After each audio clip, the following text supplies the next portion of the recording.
Right, afternoon guys, Adam Pennell here, Shropshire lad, for another live cook along. I think it's our fourth week now, maybe fourth or fifth, I can't even remember. We've been doing quite a few. And I looked at the weather forecast, and today it's supposed to be decent weather. It has been, it's a bit windy, but I thought we might as well get out on the barbecue. So we're going to get the Kadai fireball lit up shortly, and I'm going to attempt to do everything on the Kadai. Although I'm aware a lot of you maybe aren't barbecuing, so I'll talk you also through how to cook the pork chops, do the fries and everything in your oven and your grill as well. Um, got my charcoal blazing away, carried up charcoal. Loads of people have been asking me about where I've been getting charcoal. Still ticking on the lockdown. This stuff, if you are local to us, is made in Church Stretton. It's the smell of it is incredible. It's all local hardwood. It gets you sort of like oak, beech, ash, all stuff that's growing around us. Super sustainable. It's very reasonably priced. It burns for a long time. You know, you really need to be using local stuff. Cheaper charcoal, yeah, by all means. It's you know, it serves a purpose sometimes, and if that's all you can get, that's all you can get. But you need to be aware. A lot of people aren't aware that most of the time you're burning rainforest. It's unsustainable. You know, it's coming from South America. It's potentially like where orangutans are living or whatever, and it's just not good. So, and it's also good to support local. So yeah, so I've got my charcoal going anyway. As always, I've got it set up so I've got 50-50 heat. So I've got a little bit of charcoal on the bottom there and a full chimney here. So the chimney is going to go into the, I've just got the middle out. The chimney's going to go into the middle of the bowl there. Get rid of the starter out of the way. And then I'm just going to tease these coals around on the one side. So we've got a good sized cooking area there still, but this half is completely like cold, so that if we start getting flare ups, particularly as we're going to be cooking pork chops, and there's some serious fat on these pork chops. I mean, these are proper pork chops. Morgan's, thank you very much once again, coming out with the most amazing cuts of meat. But you're going to get some flare ups off that fat particularly, and you're going to want to have different heat zones. So that's going to be really, really important to make sure that you can move that meat around into different spots, which is going to suit whatever you're trying to do at the time. So we're going to be cooking up some pork chops. I'm going to show you a real simple marinade. Meat juicy in the middle. You know, a lot of people cook pork chops, and you buy these like supermarket pork chops, which are like, you know, half a centimetre thick, and you cook them forever on here. They come off and they're like leather. That is not the way to eat a pork chop. So today I'm going to show you how to grill one perfectly. We're going to do sweet potato fries. I'm going to make half of them on here, and then I'll also do half in the oven as well, just so we can, you can see that you don't necessarily have to do it on the barbecue. In fact, the only reason I'm really going to do it on here is because you guys are watching. I'll probably just do it in the oven if I'm completely honest with you. And then I'm going to make my almost infamous now carrot, apple and onion slaw, which a friend showed me a long time ago. A friend called Rachel Heck made this salad for me maybe 10 years ago, and it's become a staple in the house. It goes obviously apple and pork. It's an obvious combination, but those three, just simple carrot, apple, onion, bit of seasoning, bit of parsley. It's one of the best slaws you'll ever have, and that's it. It's a nice fresh spring tea time dinner. So I think we've got, let's check my phone. Yeah, it's 4:30, so I reckon we'll get started. So first thing we're going to do is we're going to take these pork chops. Now, as I say, these are from the butcher. They're about an inch thick, maybe. Got a whole load of fat on the outside there. Absolutely gorgeous piece of meat. But what I'm going to do, because it's still got the fat is all great, but the actual rind, if I was cooking like maybe on something with a lid, then I'd be able to. There's ways in which you can get this to crackle on the fat. I'm not going to do that. What I'm going to do is just going to take the actual rind off, so it's close to the edges of the can, because I want the rest of that fat. That is flavour. I'm going to get that to be really sort of crisped up. So just taking the rind off, and what I can do with that is give it a little bit of salt and just leave it on the edge. Oops, on the edge of the barbecue, and we'll end up with a bit of cheeky pork scratching to have on the side if you want. So I'm just going to take that one off as well and just go around there, running it as close to the actual skin as I can, leaving plenty of fat on the pork chop. You definitely do want that. Okay, so they good. Tiny bit of salt on those.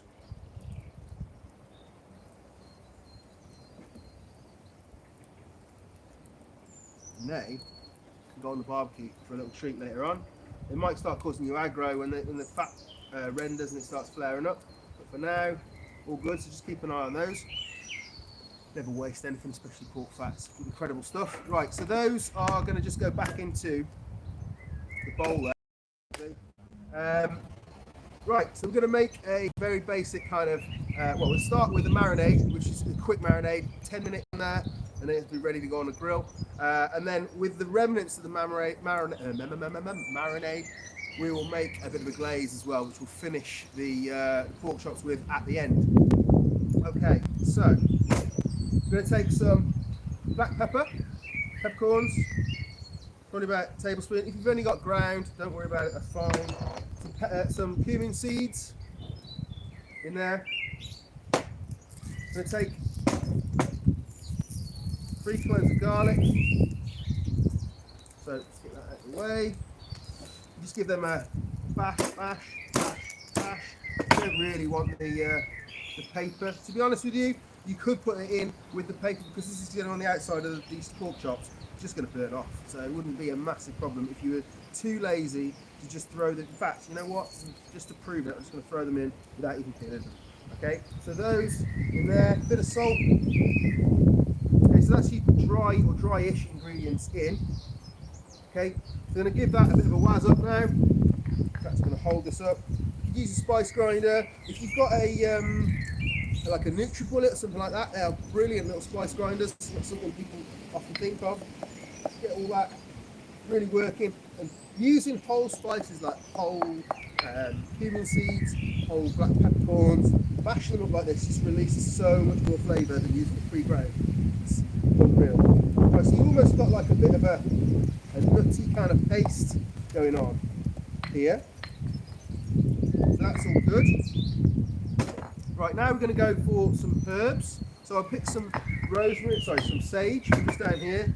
I sort of said in the ingredients list, any old woody herbs you can get hold of. So I'm just going to roughly chop those just to help them along a bit. They can go into the bowl. Then I've also got down here some rosemary. I keep pinching it so it's looking a bit woody at the moment, but there's a few bits there. Don't put too much rosemary because it's quite strong. And I've also got some oregano. A little bit of that. Just get the woody bits in. So that's going in there. If we go for a second bash, again, bruising those herbs. Basically, all you're going to do, they're going to burn off. You know, you're not going to end up with much of this on the meat. You're flavouring the oil, which is going to go in next. And that bash of herbs. So I'm going to keep going. Okay. You can't see. Got a bit of a bashed mishmash of the spices and those fresh woody herbs. Really bash them up. It's all about bruising them. Okay. Next, I'm going to go for, I did say in the list, 1 whole lemon. These are little, so I'm going to use 2. So 1 for now, 1 for later. Juice of a lemon in. Again, even if you get the seeds in, it's not going to matter because they're going to burn off. They go in. And then we're going to go for some oil as well. So that's about a tablespoon of oil. And then a little bit of smoked paprika. About a teaspoon. That. Happy days. I'm going to whiz that around again. And then we kind of make a bit of a sloppy kind of marinade there. Nice, juicy, easily spreadable all over these wonderful pork chops. So get that on there first, all over, and then we're just going to literally, that's one side, where's the spoon? Here it is.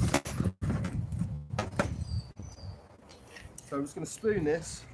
I'm going to leave about 1/3 of it in here because we're going to make this glaze later on. Okay, so I've taken 2/3 of it out. There's that little bit left. Okay, and I'm just going to work that with the back of the spoon all over these pork chops. And then spin them over. What I tend to do is, I've done two sides now, so if I slap that one on top of that one, kind of getting the other side coated a little bit, and vice versa. To be honest with you, the best thing you can do really is just get your hands in there and really work it all over. So use that spoon and work it all in. This is a marinade that, I mean, you could leave it overnight, you could leave it for a few hours, but to be honest with you, 10 minutes of that with the glaze we're going to finish it with, this is going to be all you're going to need. Okay, so pork chops nicely marinated there, as you can see. They're going to go to one side. I'm going to go back for another hand wash, and we're going to get rid of this board here. Next thing, sweet potato fries. Now this is obviously a staple in a lot of places. I'm just going to give these little bits of fat a little turn. Starting to get nice and warm now, this kadai. Like it. Now, when you could be cooking, sorry, we're going to make I'll go back to that in a minute. We're going to make the sweet potato fries. So, sweet potatoes are a staple now for lots of people. Either love them or hate them. I think they're fantastic. I never bothered to skin them, so I'm just basically going to slice them. It's quite awkward because it's quite a big one. Slice it into strips like this, and I'm literally going to cut them into fries with the skin on. So skin on sweet potato fries here. So that's put that one sliced into 4, and literally just going to go along like this. Cut them into nice little wedges. It's that easy. So I'm going to do half of these on here and half of them in the oven. So I'm going to chop up both of them. By chopping, sweet potato cooks a lot quicker than normal potato, and so by chopping them this thinly, you'll find they'll cook relatively quickly. I'm gonna do that one as well. Might not even need the second one. We'll see. I always find they go much further than you expect they're going to, but definitely leave the skin on. This gives it an extra nice little bit of crunch when these are done. I might have to do another half of that, and then that'll be plenty. So if I go slice down there, and slice down there, leave that to one side, otherwise I'm going to have too many. Alright, so nice and thin.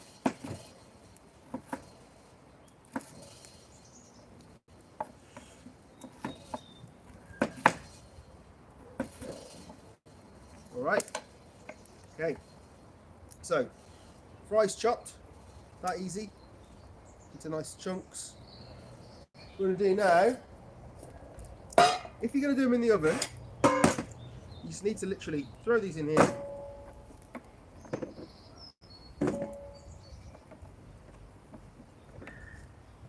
Hit them with a bit of oil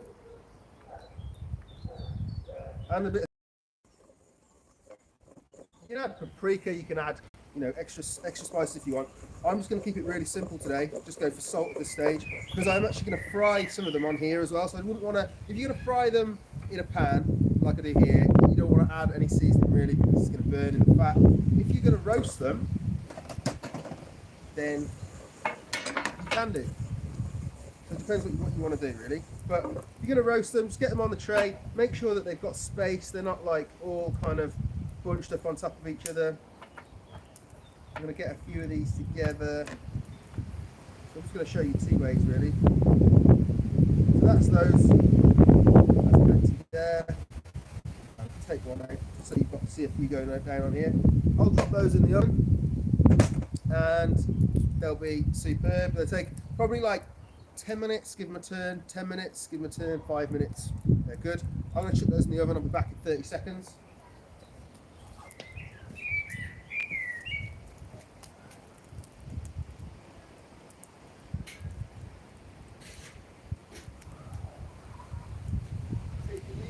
Those in 10 minutes. Those fries in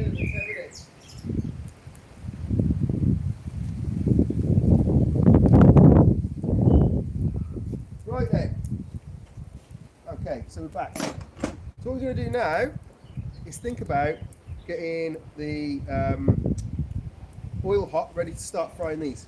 Okay, and then we're going to cook the chops. They're going to also want some resting time, so they're probably going to need to go on soon as well. And then whilst that's going on, I'll talk you through making the slaw at the same time. Before we do anything though, I've left that a little bit too long and we've got a bit of a char, but that'll be fine. Let the fat nicely render on that. Okay, so the hottest part of this is likely to be, it's got a few petals, there's loads of cherry blossom coming down. I've got petals all in my pan, never mind. Right, so the pan's going to go on there. Trying to find a flat spot. This bowl can probably move, there we go, because the oil's going to go in. Now, if you're ever frying over fire, obviously you need to be very careful with putting oil into a pan. I'm not going to put too much in, and you certainly don't want to make sure you don't want to be splashing it around, because it will obviously flare up and cause you aggro. So just a bit of oil in the pan there. I'm going to wait till that's really screaming hot before I decide I'm going to put in the rest of these sweet potatoes, because okay, remove this fat to one side now, which is dripping down nicely, and we're going to go in straight in with these, because they're going to have some resting time, which is so important with meat. And unlike steak, whilst I'm cooking it over a grill, with a steak I'll be looking for a screaming hot grill, because I'm going to serve it medium rare. With pork, you don't want to be serving it medium rare. So if you have it on a screaming hot grill, you're going to burn this fat, and then you're going to end up with still having raw in the middle. So you want a medium heat, which is what I've got just on the edge of the fire here. And that's the real benefit of having not the whole thing not on fire. So many people, you go to a barbecue and you see they just literally just want to get the whole thing full of fire, and it's just the worst thing you can do. Right. So don't fill your barbecue with charcoal. So 1 and 2 pork chops on. Okay, I can already see the fat is dancing there. So what we're going to do, move that out of the way, is going to go in. Just going to try one. Needs to be a little bit hotter actually. Okay, so we can start on the slaw. So that's the meat knife, get rid of that. So, carrot, apple and onion slaw, real simple. I'm going to put a bowl there to catch everything. Red onion.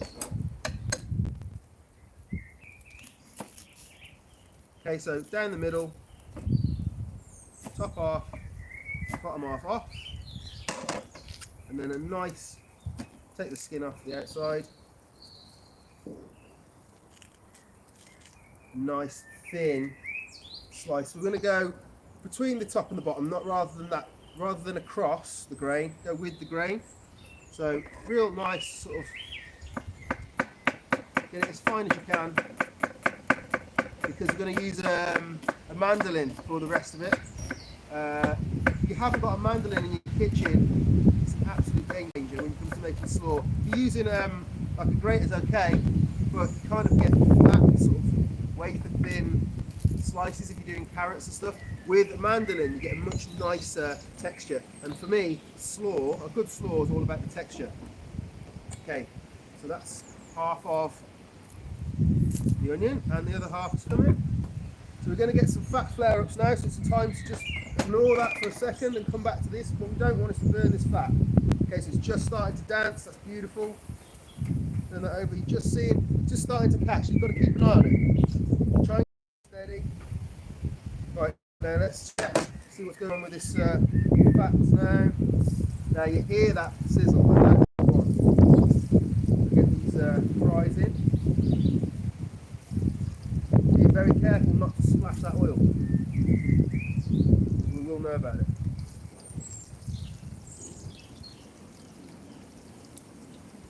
Okay. Right, just going to help those along.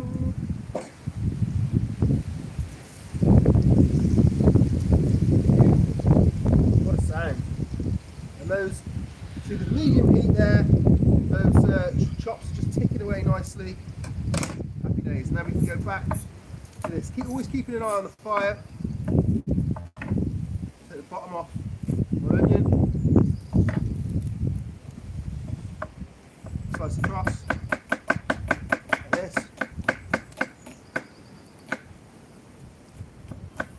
Probably got chefs watching me thinking, look at the state of his knife skills, but I wasn't trained, so unlucky.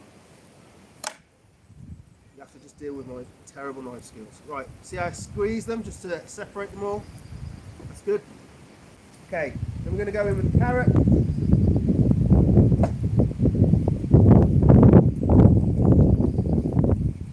Clean that up. Trying to clean as I go, as I'm outside. Cleaning means chucking it on the floor.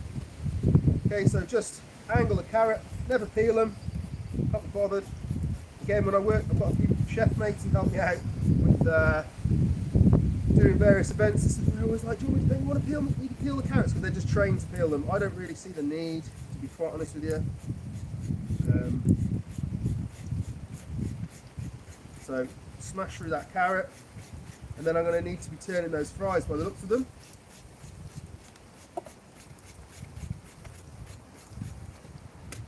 Yeah, they're ready.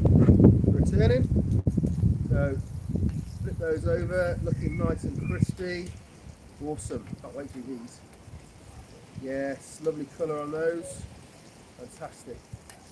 That's what we want.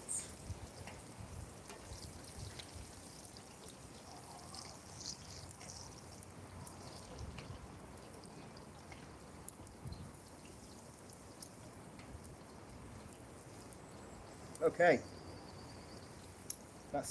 they're frying away amazingly well. It's time to check on this meat. So we want to hit this, when it hits like 60, that's where we want to be taking it off to rest it. So I reckon it's a little way off yet, but having a probe is the absolute number one thing. For anyone barbecuing meat, you need to have a probe. It just helps so much. So look, take a quick look now. Okay, so we're about halfway there. We're talking 29, that one is. This one's sitting 30, so very close, but not quite there yet. But I don't want to rush it, because I don't want that fat to burn. I just want the fat to render. You might be able to see the flames are starting to lick up. That's because that fat is rendering down. So we have to make sure we keep things bouncing, keep things moving around. Otherwise we're going to end up with charred fat, and I don't want that. I just want it to render. Okay, so I'm going to move that around now. These fries are looking superb. They might even be able to come off. And again, cooking fries on a barbecue like this, obviously you want to be able to drain your fries of all the fat. All I'm going to do, once these are done, which is pretty close, is I'm going to pull this back. I'm going to say they are done. That quick. They look absolutely gorgeous. Look at those. So I'm just going to pull them away. Pull the fat off, okay, and then I'm just going to take them off and let them rest on the grill here, and then all that fat can just drain off, and they're going to stay warm.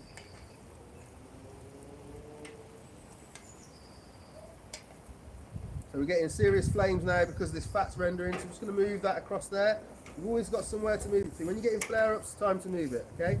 Got a little bit of char on that chop there, but that's okay. Trying to avoid that, and if it gets too much, you can always angle it so that the chops, the fat bit, is kind of off the heat. You can always move it to a safer position if you think it's cooking too quickly. That fat dancing is absolutely gorgeous.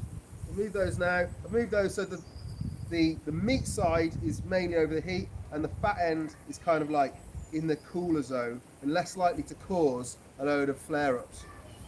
Okay, I'm going to check these fries are actually cooked, because they look it.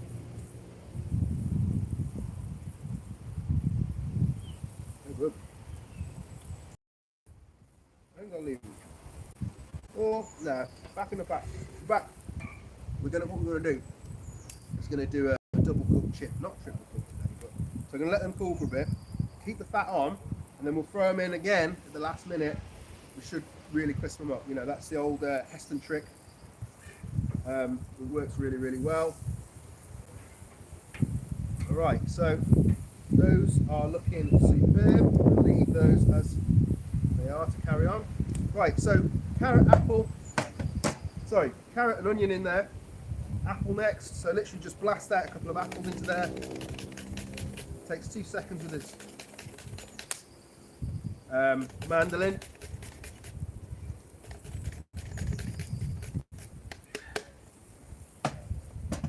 Probably only need another half an apple in that.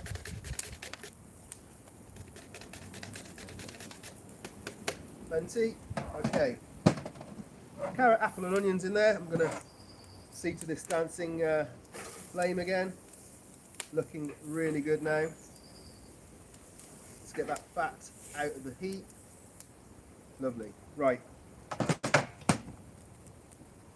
Little bit of parsley.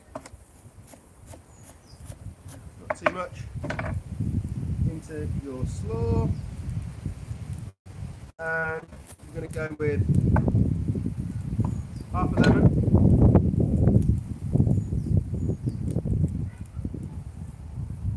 A pinch of salt. And literally just toss everything together. That is one of my favourite salads in the world. It's amazing. Try it. Really, really works well. Okay, so it's a nice naked slaw. Lots of people messaging me about keto recipes. You could use that as your keto daily salad. Right, slaw done. Let's have a clean down. Call it a clean down. Scrape off, whatever. Right, so we're going to go for glaze for this now. So coming back to the remnants of what's left of my my original marinade. Right, so I'm going to give these another check now because I reckon they're going to be close. And if they are, yeah, 46, 49, 51, very close to being there. The marinade. So honey and a little blast of hot sauce, just for a kick. 2-3 teaspoons hot sauce. Depends how hot you want it. Depends how hot the hot sauce is as well. Some hot sauces are weak ass hot sauces. This one is medium. Right, so just waz all of that up. And you got kind of like a nice sticky glaze, which you literally just we're gonna add to those pork chops right at the last minute, just because the sugar in the honey. In fact, because they're so close, I'm going to go for it now. So I'm going to give those a glaze, just a thin glaze as well.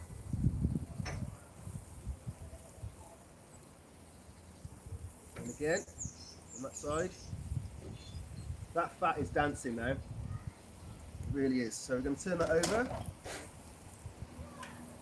Just crisp up some of that fat. Sorry, some of that glaze we just put on. They are looking awesome. Well happy with those. Second glaze on this side.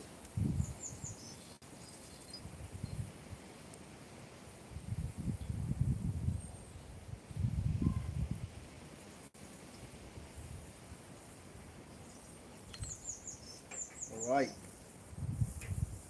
Gorgeous. Absolutely gorgeous. So the fat probably do with just a little render. Sometimes it's good just to, with a steak or anything like this, if you just hold the steak or the chop fat side down just to render it off without cooking the rest of the meat any longer. See, it's flaring up.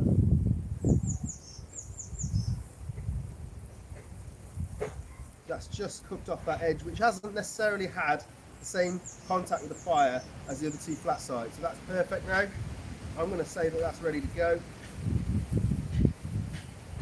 This one just needs 30 seconds on its side as well.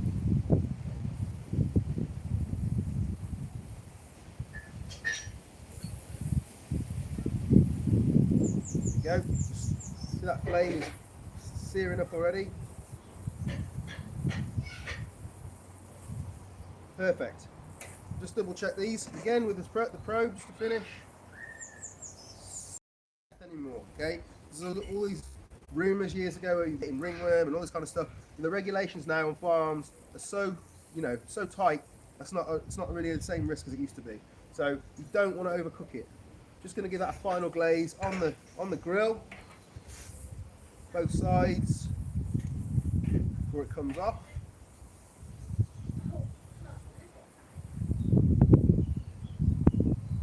All right, they are good to come off. Right, so they can rest.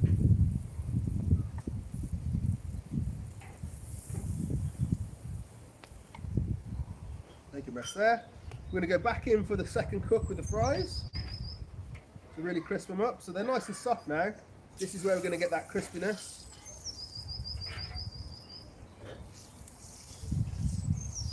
Really fry those up.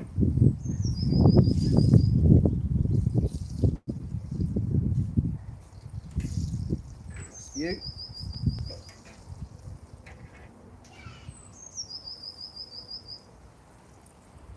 They are not going to take long at all. Be careful with that splash, Adam. Kill yourself. Woo! There we go. That's why you really shouldn't make. You should make sure you don't have much fat in this. If you're going to do this, the littlest bit of fat possible. Okay, so they are done. Literally that quick. Back out again before they're overdone.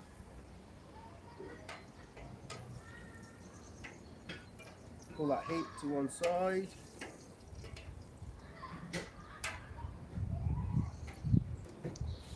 Okay, then we're just going to go a tiny bit of parsley just to finish those off.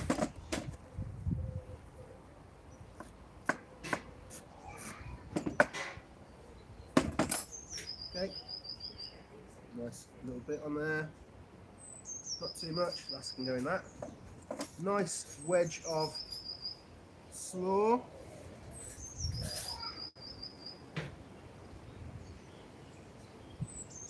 And then our double cooked sweet potato fry stack.